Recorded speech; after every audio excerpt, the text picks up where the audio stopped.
Hey everyone and welcome back to today's video. Before we dive into this courtroom explosion, you need to understand what we're dealing with here. This is not just another routine fraud case. This is a full-blown credibility collapse happening in real time inside Judge O'Donnell's courtroom. On one side, we have a man accused of check fraud, multiple identities, and a long history of drug-related offenses. On the other side, a judge who has absolutely zero tolerance for inconsistent stories, half-truths, or shifting narratives. Thank you, Your Honor. May it please the court, I'm going to be brief. I know we had discussions in chambers. Mr. Brzezowski has a very long record. He's not proud of it. I've had numerous conversations with him over the past couple months. He stood up, took responsibility for this case early on. He is here today to beg the court. He's here hat in hand for the court to consider giving him an opportunity at community control and possibly chance to go back into a treatment. There is a bed waiting for him at the Matt Talbot Center in the Cleveland area. While this case has been going on separately, there's been cases out of Cuyahoga County that he's pled to, and through those cases, he was referred to the Matt Talbot Center, and then he's been in our county jail, so he hasn't started his treatment there. But, Your Honor, he's got a history of various offenses, but specifically here with forging checks, cashing them for the money. He was doing it in this case. He was doing it in Cuyahoga County. Mr. Brzezowski has a drug problem. I know he told probation in this case that for this matter, he used the money to buy and earn, Your Honor, but he also in the past has used money to purchase drugs. I'm asking the court, these are nonviolent offenses. He is remorseful.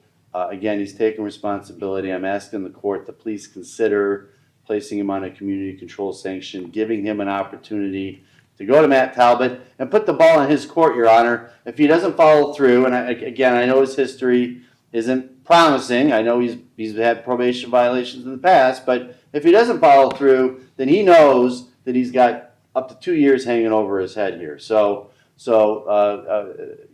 I'm asking this court to give him an opportunity to show this court that he is serious this time, that he wants to turn his life around and hopefully sober up. Thank you, Your Honor. Now right here, we're seeing a classic courtroom tension point, character versus credibility. The defense is basically saying, yes, he has a history, yes, he made mistakes, but give him one more chance. That sounds reasonable on the surface, until you realize this is not the first chance or even the second. It's part of a pattern. What makes this moment important is that the judge is already being positioned to question whether rehabilitation is actually happening or just being claimed. Because in cases like this, courts don't just listen to words, they look for consistency, accountability, and proof of change. I'd like to show you that I can be probationable, and I can be monitored. I can succeed, and I will, and I can sober up. Then why haven't you? If you can do all that, why haven't you done it? I've still been hanging on to wreckage of my past, in which I've made an attempt, and actually I've cut 2 people out of my life since I've been in this county. Actually, in Cuyahoga also, I haven't contacted the woman I was involved with. I haven't contacted her. Who's that? That was Lori Wood. Okay. How'd you get involved in this scam with these checks? I'm gonna be honest with you. I found a bag on a job site with a checkbook in it. What job site? It was I forget where I was at. I think it was like in Middleburg Heights or somewhere, Wycliffe or some. It was a commercial. It was a commercial job site. Who were you working for? I was working for Novax at the time. What's Novax? It's a painting company. The union that I was laid off. Okay. because of my drug problem. So you're working at this job site in, where'd you say, Fairview? I believe it was Wycliffe. I think, I'm not sure. Didn't you And say, I found the bag. I found a duffel bag, backpack, didn't you and it say had a Fairview checkbook in it. first time? Excuse me? Didn't you say Fairview the first time? No, I believe you said Middleburg Heights, Your Honor. Middleburg Heights. And then now it's Wycliffe? I'm not sure where it was, Your Honor. Okay. So what did you find? I found a duffel bag, a backpack with a checkbook in it, and the job site was empty because we're the last ones on the job. So it was basically just in a pile of sweaters and jackets. So I kept it. I kept the backpack. I kept it in the vehicle for a while. I probably sat on it a couple months, and rummaging through my stuff, I found it. And basically, I was, at that time using. I had been released from jail, I believe, So, and I went back to the woman I told you about, to that house, to what house? to my address that I have. Right. And this, like I said, I haven't made no attempts. All right. So you, I got talked into signing the checks, and I didn't realize the severity of the situation. oh yeah, come on. I thought it would go against my You've been credit in report or enough trouble collection. for drugs and thieving that you knew exactly what the hell was going on. I didn't realize the severity of the felony, the offense. I thought, like I said, I thought it was going to go against my collection or credit report. This is the turning point in the tone of the entire hearing. The judge doesn't just listen anymore. He starts challenging directly. And this question cuts straight through the defense narrative. If you can change, why haven't you?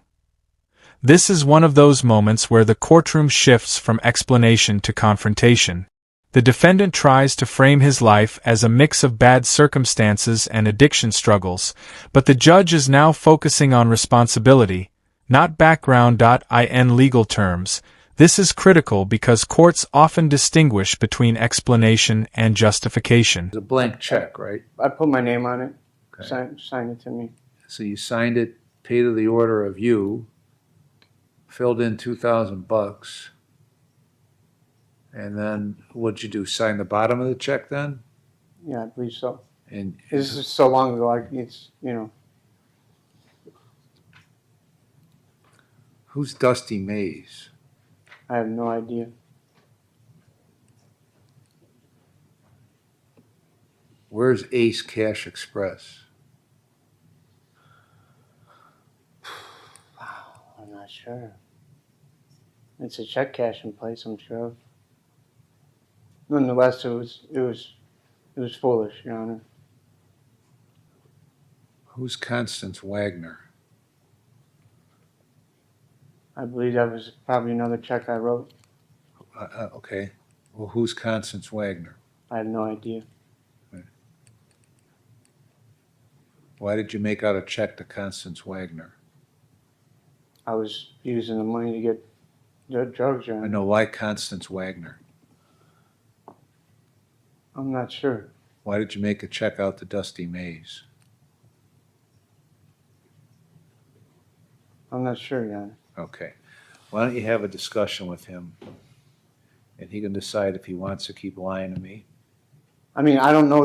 or if he wants to be straight with me. Okay. Understood, Your Honor. All Ron wants is the truth. Who's Constance Wagner? I believe that was the name on one of the checks that I cashed, Your Honor. Right. So when you went to the bank, or when you went to wherever you went, and you presented a check made out to Constance Wagner, I assume they asked you, "Are you Constance Wagner?" Yes, Your Honor. Yes, And you they did. said, "Yes, I'm Constance Wagner." Yes. Why didn't you make the check out to like a male so they could probably see you're not a female when you walked in with the check? Well, like I said, Your Honor, I wasn't in no shape or form. I was under the influence of drugs. I didn't even know where this took place. I forgot all about this, about that incident. Also, it's been quite some time since these cases happened. Like I said, but I totally forgot. I'm not trying to lie. I just didn't remember, Your Honor. It just seems curious to me that you wrote out checks to two females, presented the checks to cash. Did you cash any of the checks? I'm not sure. Okay. I'd probably if I have this case, I'm sure they went through then. You mean, so what you're telling me, you've done this so many times that you can't remember this one? No, Your Honor, it's been quite some time that has passed, and I apologize. It was a year ago. Here's where things start getting uncomfortable for the defendant. The judge is no longer passively listening, he's actively dismantling the narrative. Every claim about confusion, lack of knowledge, or misunderstanding is being tested against logic. And what stands out here is the judge's frustration with inconsistency. In court, changing explanations is one of the fastest ways to lose credibility.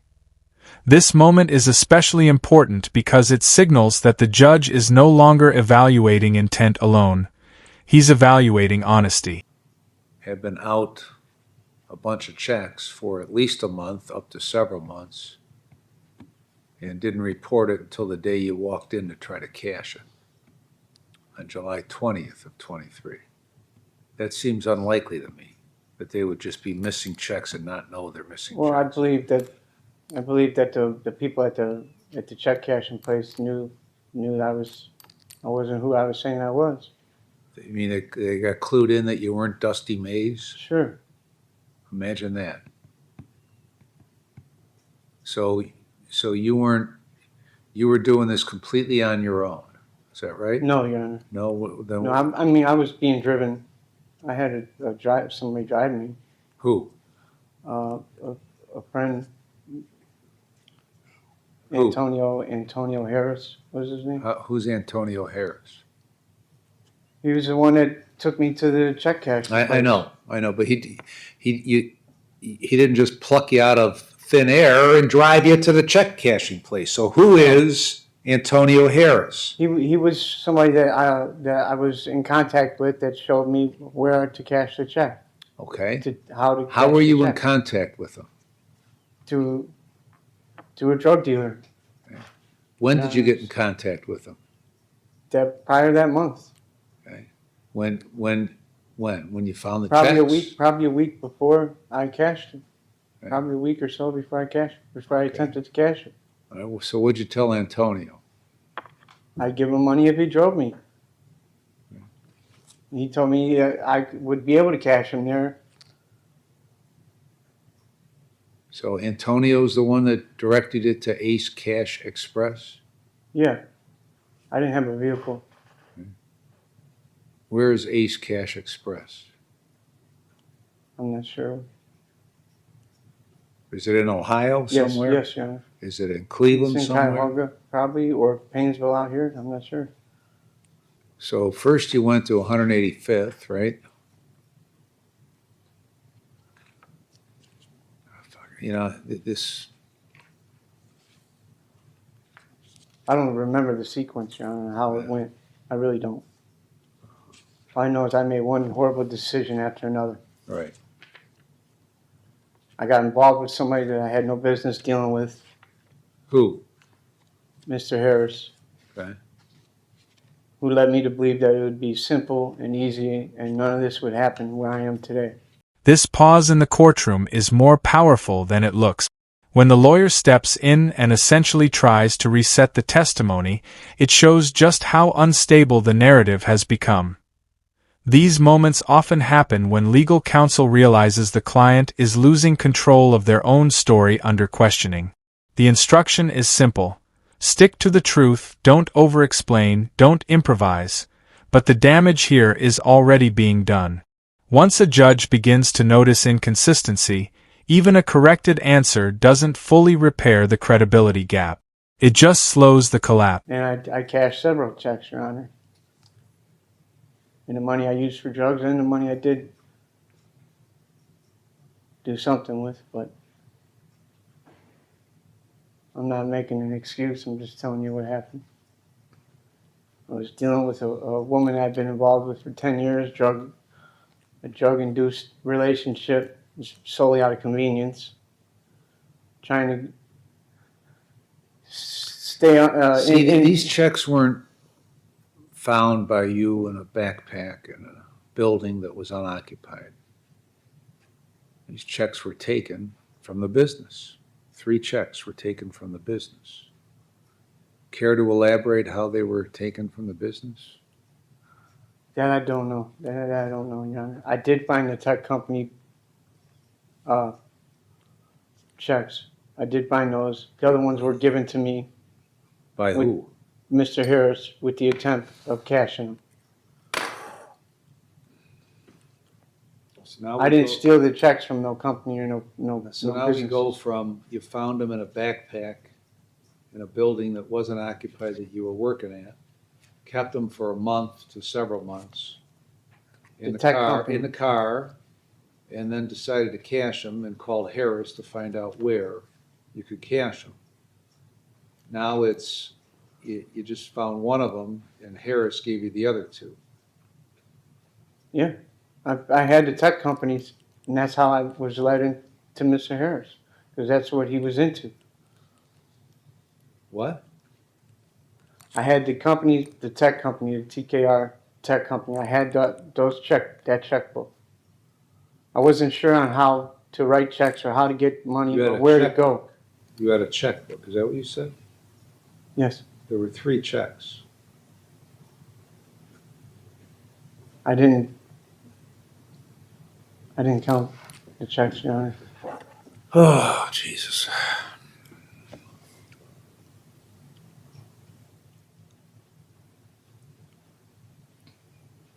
And by making the attempt of the TKR tech companies, that's how I was led to do it again. I don't know what you mean by that. I found somebody that could help me cash the check, the tech company, and show me where to go to cash it and how to cash What do you it. mean the tech company? You found How to write so, the check. So how did you know Harris had 2 checks from TK? I didn't. You didn't. It was just a coincidence that you found some and then he had some?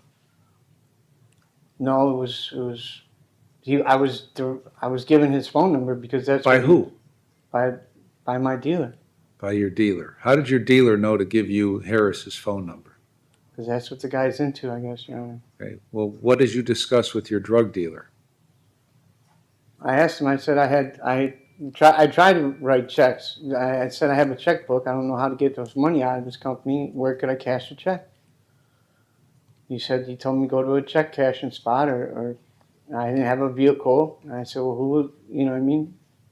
No, I don't know what you mean. And he gave me this guy's number to call him for a ride. I gave him a ride, and this is what the guy was into.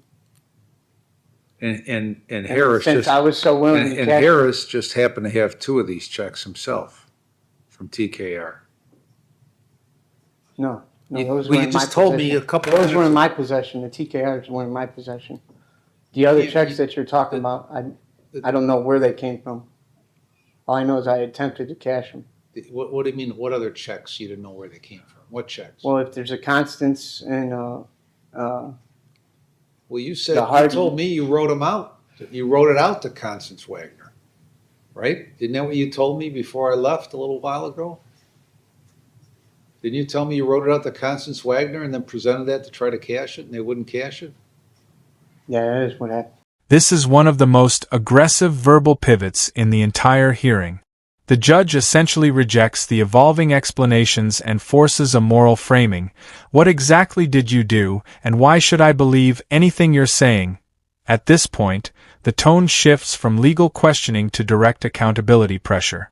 The courtroom dynamic changes because the defendant is no longer just defending actions. He's defending character. What makes this moment so significant is how the judge refuses to accept softened language. Instead of mistakes or circumstances, the narrative is forced into raw terms. intent, action, and responsibility. The single worst stories I've ever heard. So, what else you want to tell me? I mean, through this, Your Honor, I am confused about these dates and these checks. I know the constants. I don't remember exactly on what order I tried to cash these checks in, or if I even did cash the checks. I mean, if you're making up a name, somebody to cash a check, Constance Wagner, That's what I'm saying. The checks were Wagner is a strange name to make up. those checks were already made and given to me to cash By who? by Mr. Harris. You're the one. You told me that you found them. I found the TKR tech companies. I found one checkbook. That's how I got involved with this guy to begin with. Did you give him the checkbook? I did give him the checkbook. This is a fluid story. But I know I attempted to cash the checks, and I don't even remember if the checks were cashed. So Harris wrote Dusty Mays on it?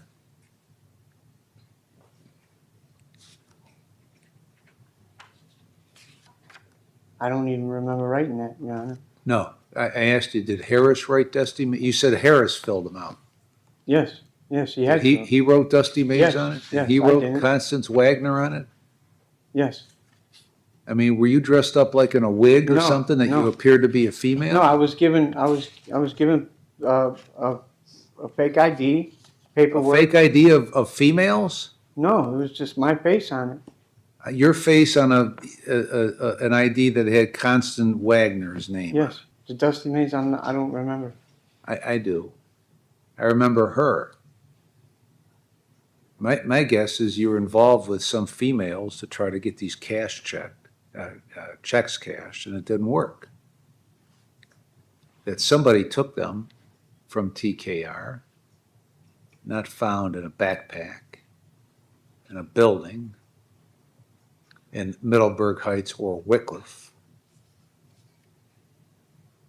Cleveland Heights, 185th, Ace Cash Express. You're all over the place.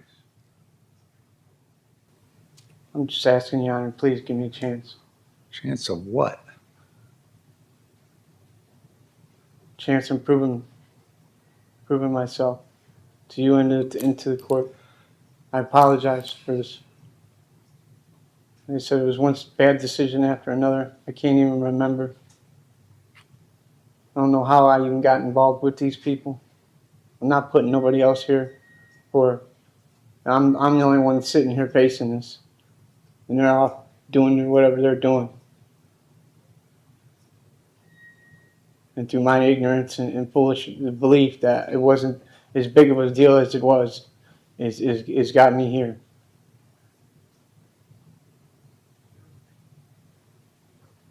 And I just don't know what else to say, Your Honor. But I certainly I'm not lying when I tell you I'm truly sorry for what I did. And I just need a break, man. Constance Wagner, 73-year-old female from Chardon. So it wasn't just a made-up name. Now we've reached the breaking point. This is where the judge lays out the contradictions clearly and methodically. Multiple identities, shifting explanations, inconsistent timelines, it all gets exposed in a single exchange. This is a textbook courtroom credibility breakdown. Once a judge begins summarizing inconsistencies back to a defendant, it usually signals that the court has stopped searching for clarification and has started forming judgment. And what's most powerful here is the judge's final observation. The story itself is no longer coherent. It's not just unlikely, it's incompatible with itself. Difference does it make who it was? It don't. Okay, It's so still what- wrong. So what does that have to do with it, that it was a 73-year-old woman? Well, with your regards to being a better name or decent, something easier Well, nobody just made up the name Constance Wagner No. out of thin air. Like I said, this guy was into this stuff, so he probably had. But you just told me you made out the checks. I signed the check, Your Honor.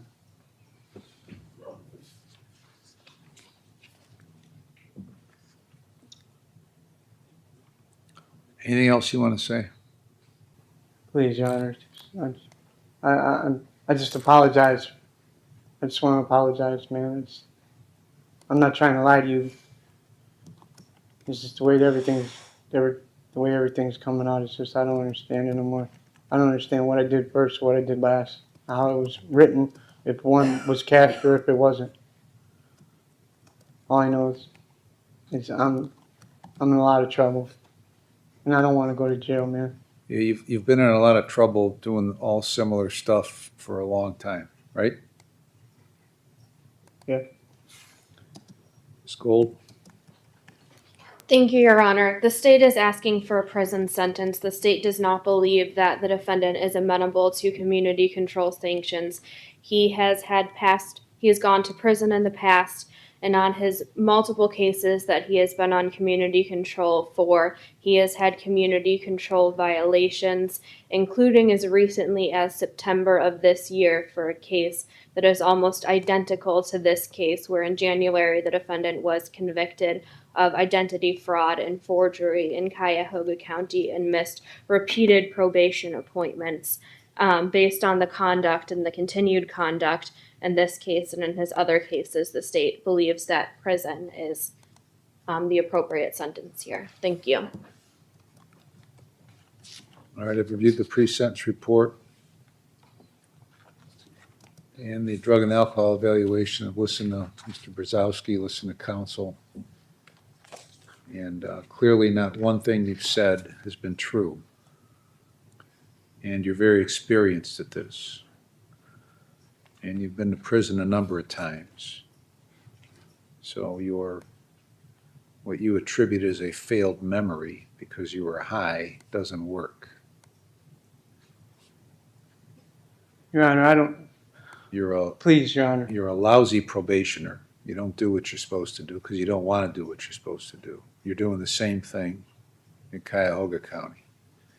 You completely made up a story where these checks came from, how they came to be cashed. I doubt that Antonio Harris is even a real person, okay? So you're not amenable to community control.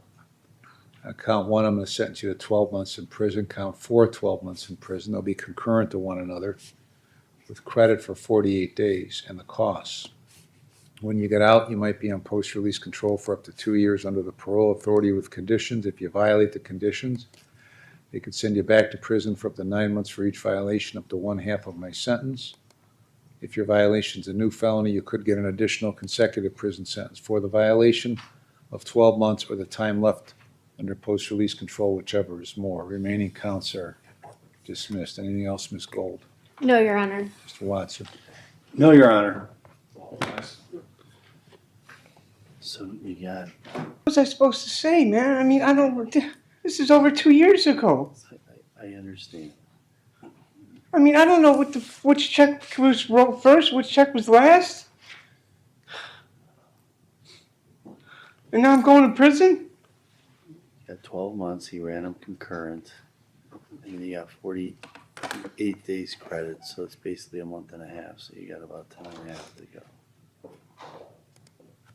I mean, what the fuck did he want me to say, man? He's got me talking in circles and want me to tell other people? Like, dude, I got involved with this guy and he's giving me these checks to fucking cash. What? I'll meet you in the jail so we can talk about it. I mean, what the fuck, man? To wrap this case up, what we just witnessed is a complete collapse of credibility inside a courtroom setting. The defendant entered with claims of addiction, misunderstanding, and external influence, but as questioning progressed, those explanations shifted repeatedly, creating contradictions that the judge simply couldn't ignore. The key takeaway here is simple. In court, consistency matters just as much as intent. Once your story changes too many times, the benefit of the doubt disappears, no matter what personal struggles you bring forward.